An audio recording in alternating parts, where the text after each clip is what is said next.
70세가 넘으면 이상한 일이 생깁니다. 젊을 때는 모두 비슷하게 사는 것 같았는데 어느 순간부터 인생이 완전히 둘로 갈라집니다. 어떤 사람은 매일 걱정 속에서 살아갑니다. 몸이 아프다고 걱정하고, 돈이 부족할까 걱정하고, 자식이 연락이 없다고 걱정합니다. 반면 어떤 사람은 같은 나이인데도 얼굴에 여유가 있습니다. 이만하면 잘 살았지, 오늘도 참 좋구나 하며 웃습니다. 도대체 차이는 무엇일까요? 돈일까요? 자식일까요? 건강일까요? 아니면 운일까요? 오늘은 70세 이후 상팔자 되는 사람들의 공통점 5가지를 이야기해 보려고 합니다. 끝까지 들으시면 많은 분들이 놓치고 있는 노후의 진짜 비밀을 알게 되실 겁니다. 사실 저도 예전에는 상팔자라는 말을 들으면 돈 많은 사람을 떠올렸습니다. 큰 집이 있고 통장에 돈이 많고 자식들이 잘 되는 사람 말입니다. 그런데 살아보니 꼭 그렇지만은 않았습니다. 오히려 돈은 많아도 매일 얼굴이 어두운 분들이 있고 넉넉하지 않아도 행복하게 웃는 분들이 있었습니다. 어느 날 공원 벤치에서 만난 78세 박영수 어르신이 이런 말씀을 하셨습니다. 젊은 사람들은 노후가 돈 싸움인 줄 아는데 사실은 힘 싸움이야. 몸의 힘, 마음의 힘, 인간관계의 힘 말이야. 그 말이 오랫동안 가슴에 남았습니다. 정말 그랬습니다. 노후는 돈만으로 결정되지 않았습니다. 오히려 무엇을 지키고 무엇을 놓아야 하는지 아는 사람이 행복했습니다. 그럼 첫 번째 이야기부터 시작해 보겠습니다. 상팔자 되는 사람들의 첫 번째 공통점은 혼자 화장실 갈 수 있는 힘이 있는 사람입니다.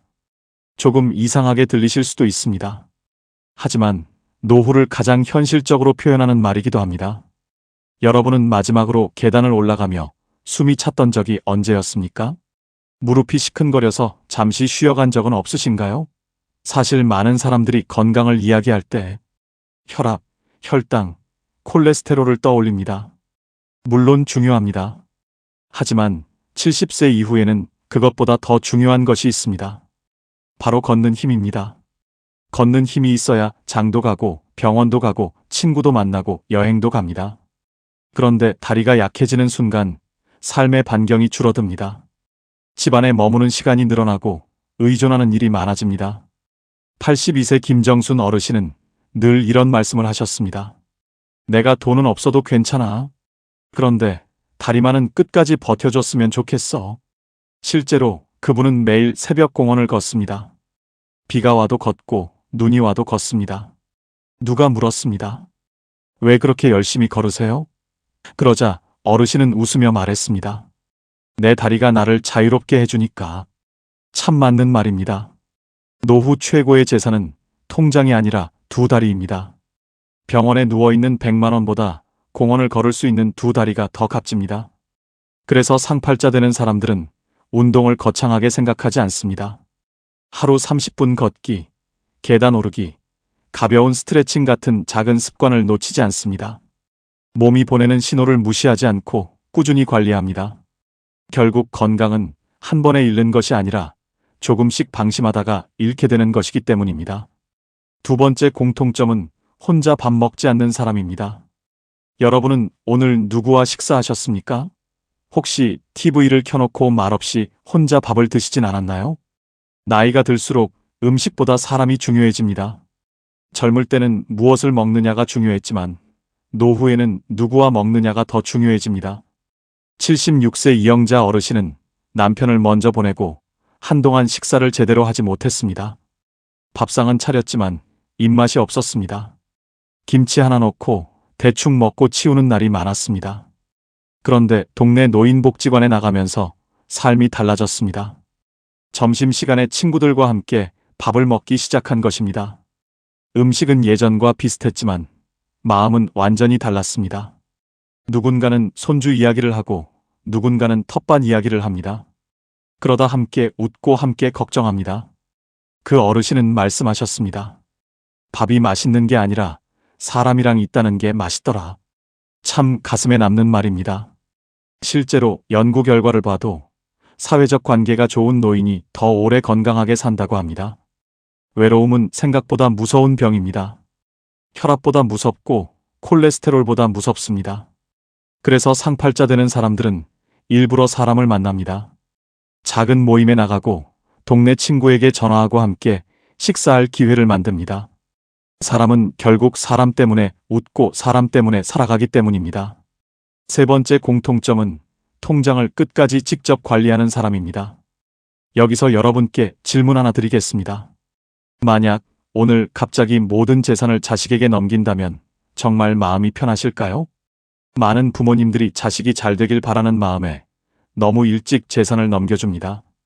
물론 사랑 때문입니다. 하지만 시간이 지나 후회하는 경우도 적지 않습니다. 79세 최 어르신은 10년 전 아들에게 집을 증여했습니다. 아들이 잘 살길 바라는 마음이었습니다. 그런데 몇 년 후 상황이 달라졌습니다. 병원비가 필요했지만 쉽게 말하지 못했습니다. 괜히 눈치가 보였습니다. 본인 돈인데도 마음이 불편했습니다.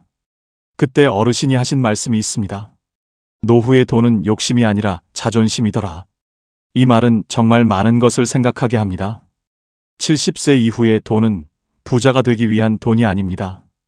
병원 갈 수 있는 자유이고 친구와 커피 한 잔 마실 수 있는 여유이며 누군가에게 손 벌리지 않아도 되는 존엄입니다. 상팔자 되는 사람들은 재산을 끝까지 움켜쥐라는 뜻이 아닙니다. 다만 자신의 삶을 지킬 만큼은 스스로 관리합니다. 통장을 직접 확인하고 소비를 점검하며 경제 감각을 유지합니다. 돈은 숫자가 아니라 선택권입니다. 그리고 선택권이 있는 사람은 삶의 주도권도 잃지 않습니다. 네 번째 공통점은 자식 인생에 매달리지 않는 사람입니다. 아마 이 부분이 가장 어려운 이야기일지도 모릅니다. 부모에게 자식은 평생 마음의 일부이기 때문입니다. 자식이 아프면 부모도 아프고 자식이 힘들면 부모도 힘듭니다. 그런데 문제는 걱정에는 끝이 없다는 것입니다. 취직 걱정, 결혼 걱정, 건강 걱정, 손주 걱정까지 이어집니다. 어느 날 81세 김영희 어르신이 이런 말씀을 하셨습니다. 80이 넘었는데도 아들 걱정하느라 잠이 안 와. 그런데 그 아들은 이미 50대였습니다. 생각해보면 참 이상한 일입니다. 부모는 평생 부모인 것입니다. 하지만 상팔자 되는 사람들은 어느 순간 깨닫습니다. 자식의 인생은 자식의 몫이라는 사실을 말입니다. 사랑은 하되 간섭하지 않습니다. 응원은 하되 매달리지 않습니다. 자식이 연락 없다고 하루 종일 속상해하지 않습니다. 대신 자신의 인생을 챙깁니다. 여행도 가고 취미도 하고 배우고 싶은 것도 배웁니다. 그러면 오히려 관계가 좋아집니다. 부모가 행복해야 자식도 마음이 편합니다. 부모가 자신의 삶을 즐기고 있을 때 자식도 부담 없이 다가올 수 있습니다. 결국 좋은 부모는 모든 것을 희생한 부모가 아니라 자신의 삶도 사랑한 부모인지 모릅니다. 이제 마지막 다섯 번째 공통점입니다. 갈 곳이 있고 만날 사람이 있는 사람입니다. 여러분의 내일 일정은 무엇입니까? 내일 기다리는 사람이 있으신가요? 만나기로 한 친구가 있으신가요? 아니면 가보고 싶은 장소가 있으신가요? 노후의 행복은 거창한 데 있지 않습니다. 내일이 기다려지는 이유가 하나라도 있는 것입니다. 74세 정만수 어르신은 매주 화요일마다 바둑 모임에 나갑니다. 금요일에는 등산 모임이 있습니다. 주말에는 손주와 영상통화를 합니다. 특별할 것 없는 일상입니다. 하지만 그분은 늘 활기가 넘칩니다. 이유를 물으니 이렇게 답했습니다. 나를 기다리는 사람이 있으니까. 생각해보면 사람은 관계 속에서 살아갑니다. 아무 약속도 없고 아무도 찾지 않는 하루는 생각보다 길고 외롭습니다. 하지만 작은 모임 하나만 있어도 하루가 달라집니다. 취미 하나만 있어도 삶이 달라집니다. 전화할 친구 한 명만 있어도 마음이 따뜻해집니다. 그래서 상팔자 되는 사람들은 관계를 소중히 여깁니다. 먼저 연락하고 먼저 안부를 묻습니다. 사람을 귀찮아하지 않습니다. 왜냐하면 결국 인생 마지막에 남는 것은 사람이라는 것을 알기 때문입니다. 이제 이야기를 마무리해 보겠습니다. 오늘 우리는 70세 이후 상팔자 되는 사람들의 5가지 공통점을 살펴봤습니다. 혼자 화장실 갈 수 있는 힘을 지키는 사람, 혼자 밥 먹지 않는 사람, 통장을 끝까지 직접 관리하는 사람, 자식 인생에 매달리지 않는 사람, 그리고 갈 곳과 만날 사람이 있는 사람. 여러분은 이 5가지 중 몇 가지를 가지고 계신가요? 혹시 부족한 것이 있다면 오늘부터 하나씩 준비해 보시기 바랍니다. 노후의 행복은 어느 날 갑자기 찾아오는 선물이 아닙니다. 젊은 날의 선택과 오늘의 습관이 만들어내는 결과입니다. 결국 상팔자는 돈이 많은 사람이 아니었습니다. 내 몸을 지키고, 내 통장을 지키고, 내 사람을 지키고, 내 삶을 지킨 사람이었습니다. 그리고 여러분은 충분히 그렇게 살아갈 수 있습니다. 오늘도 건강하게 걸으시고, 좋은 사람과 따뜻한 밥 한 끼 나누시고, 자신의 삶을 사랑하시기 바랍니다. 여러분의 노후가 걱정이 아닌 웃음으로 가득하길 진심으로 응원합니다. 오늘도 수고 많으셨습니다. 지금까지 황금노후였습니다. 감사합니다.